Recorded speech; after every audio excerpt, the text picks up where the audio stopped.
Good morning friend. आज हम लोग कक्षा 10 के हिंदी काव्य खंड गोंधली भाग 2 का सेकंड नंबर कविता प्रेम आईनी श्री राधिका पढ़ने वाले हैं और इसका अर्थ बिल्कुल ही सरल और आसान शब्दों में जानेंगे। लेकिन कविता का अर्थ जानने से पहले हमें कवि परिचय के बारे में जानना भी आवश्यक है, क्योंकि कवि परिचय से भी कई बार एग्जाम में आपसे क्वेश्चन पूछ लिए जाते हैं ऑब्जेक्टिव में। तो चलिए अब हम लोग कवि परिचय जान लेते हैं, उसके बाद आकर के यहाँ पर हम लोग कविता का अर्थ बिल्कुल ही सरल और आसान शब्दों में जानेंगे और पढ़ेंगे। ओके, तो चलिए आइए देखते हैं।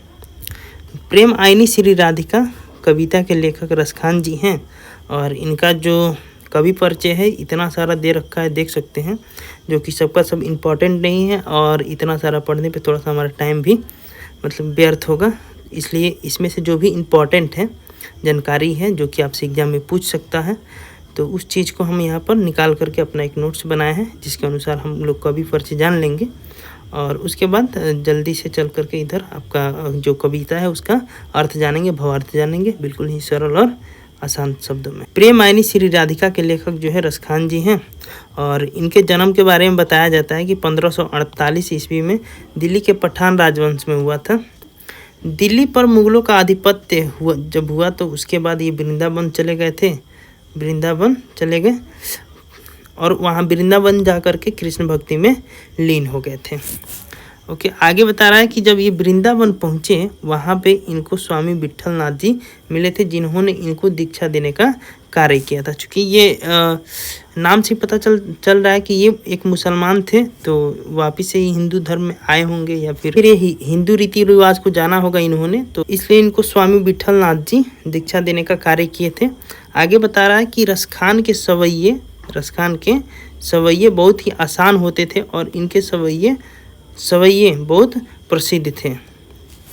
अब देखिए यहाँ पर सवैये 2 बार हो गया है, चूँकि तो इसमें से एक को काट देते हैं हम, एक ही सवैया होगा, क्योंकि यहाँ पे देख सकते हैं रसखान के सवैये बहुत ही आसान होते थे और इनके सवैये बहुत ही प्रसिद्ध थे। सवैया आपको बता दें कि एक बोली होता है, ठीक है, और सवैया और सोठा 2 प्रकार का होता है। सवैया जो है बाकी लोगों का भी होता है, बाकी कवि का भी होता है, लेकिन इनका जो सवैया होता था रसखान जी का, तो ये काफ़ी आसान भाषा में होता था, मतलब कि सबको ईजिली समझ में आ जाया करता था, तो इसलिए इनका जो सवैया काफ़ी प्रसिद्ध होता था। आगे इनकी मृत्यु के बारे में बताया जाता है कि ये इनका मृत्यु जो 1628 ईस्वी में हुआ था। इनकी जो प्रमुख रचना है ये है सुजान सागर और प्रेम वाटिका। ये आपको याद रखना होगा क्योंकि ये कई बार एग्जाम में पूछ लिया जाता है, ठीक है। इनकी जो प्रमुख 2 रचनाएं हैं सुजान सागर और प्रेम वाटिका, ये आपको याद रखना होगा। आपसे ऐसे पूछ लेगा कि सुजान सागर निम्नलिखित में से किस कवि की रचना है या फिर प्रेम वाटिका निम्नलिखित में से किस कवि की रचना है, तो आपको फिर रसखान जी का जो ऑप्शन होगा उसको टिक करना पड़ेगा।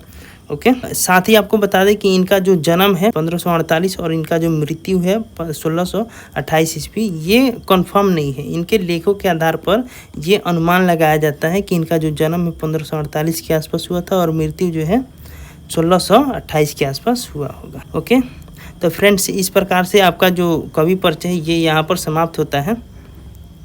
अब हम लोग चलते हैं यहाँ पर कविता का अर्थ बिल्कुल ही सरल और आसान शब्दों में जानेंगे।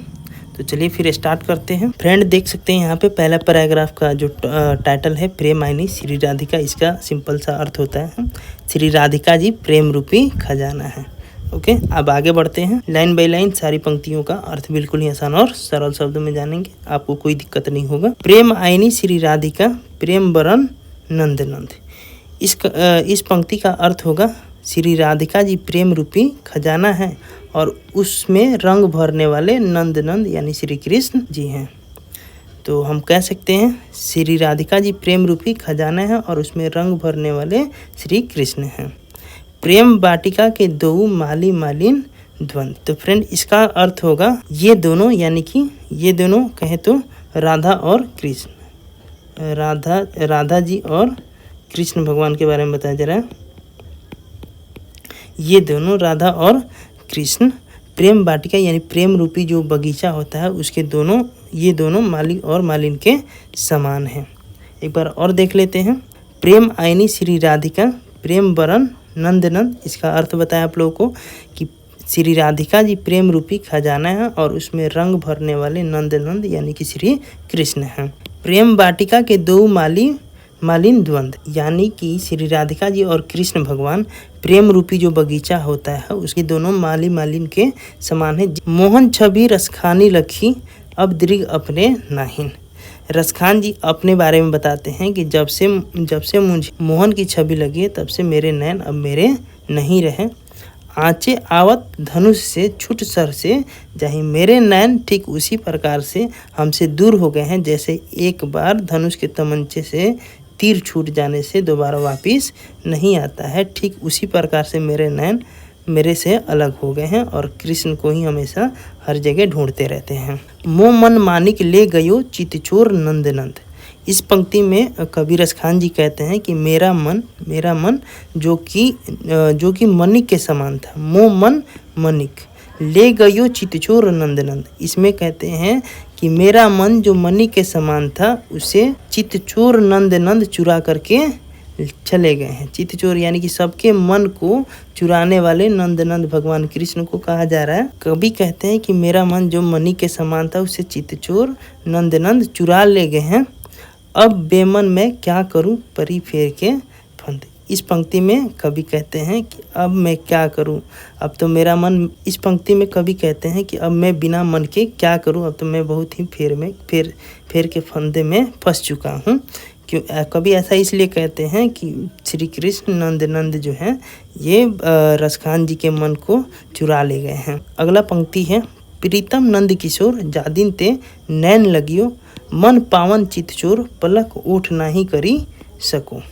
इस पंक्ति का अर्थ होगा इसमें रसखान जी कहते हैं प्यारे नंद किशोर वापिस से यहाँ पर कृष्ण भगवान के संबोधन में कहा जा रहा है। कृष्ण यानी कि कृष्ण भगवान को ही नंद किशोर कहा जा रहा है। तो रसखान जी कहते हैं कि प्यारे नंद किशोर जिस दिन से मेरे नैन आपसे लगे हैं उस दिन से मेरा मन जो है पवित्र हो चुका है और मैं अपने पलकों को एक पल के लिए भी नहीं झपका सकता हूँ क्योंकि मैं नहीं चाहता कि आप मेरे नज़रों से एक पल के लिए भी ओझल हो जाइए। तो फ्रेंड इस प्रकार से आपका पहला पैराग्राफ कंप्लीट होता है। उम्मीद करते हैं कि आपको अच्छे से समझ में आया होगा और कोई दिक्कत होगा तो आप कमेंट कर सकते हैं क्योंकि जब हम इसका क्वेश्चन आंसर लाएंगे तो उसमें आपको कमेंट पढ़ के उसके बाद आपका जो दिक्कत होगा उसको क्वेश्चन आंसर कराते टाइम हम क्लियर कर देंगे। ओके, और अगर आपको वीडियो थोड़ा सा भी अच्छा लग रहा है तो वीडियो को जरूर से लाइक कर दीजिएगा और अगर आप नए हैं तो जरूर से चैनल को सब्सक्राइब भी कर दीजिएगा, थोड़ा सा मोटिवेशन मिलता है हम लोगों को। तो चलिए अब हम लोग अगला पैराग्राफ देख लेते हैं। यहाँ पर करील के कुंजन ऊपर वारो, आइए देखते हैं इसमें क्या मिलता है हमें। या लोकटी अरु कमरिया पर तिहुपुर की तजी डारो। इस पंक्ति में रसखान जी कहते हैं कि अगर मुझे श्री कृष्ण की वो छोटी सी लाठी और वो छोटी सी कंबल मिल जाए जिससे कि श्री कृष्ण भगवान ले करके अपने गैया को चराने के लिए जाते थे तो मैं उस छोटी लाठी और छोटी सी कंबल पर अपने तीनों लोगों के राज्यों को निछावर कर सकता हूँ।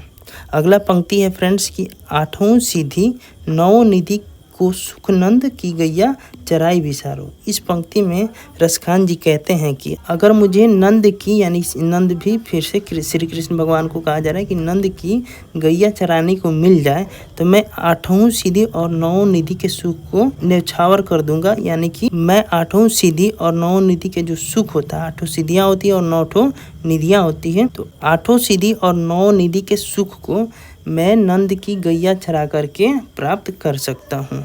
रसखानी कबो इन आखिन सो ब्रज के बनबाग तगाड़ निहारो। इस पंक्ति में रसखान जी कहते हैं कि श्री कृष्ण अपनी गैया चराते समय है ना ब्रज के बनबाग में एक कुआं हुआ करता था जिसे भगवान श्री कृष्ण अपनी गैया चराते समय गाय मतलब चरने के लिए छोड़ देते थे और उस कुएं पे बैठ करके उस कुएं को निहारते थे, जिस कुएं को वो देखा करते थे। तो रसखान जी कहते हैं कि पता नहीं मेरे नैन को ये सुख कब प्राप्त होगा कि मैं उस ब्रज के बनबाग में बैठ करके उस कुएं को निहारूंगा और देखूंगा। पता नहीं कब ऐसा सुख मेरे नैन को, मेरे आंखों को प्राप्त होगा। अगला पंक्ति है कोटिल रौ कलधौत के धाम करील के कुंजन ऊपर वारो। इस पंक्ति में कवि कहते हैं कि अगर मुझे ब्रज के बनबाग वाले कांटेदार झाड़ी में, ठीक है, कांटेदार झाड़ी में जाने का कभी मौका मिल जाए तो मैं अपने करोड़ों धन को न्यौछावर करके उसमें जाने के लिए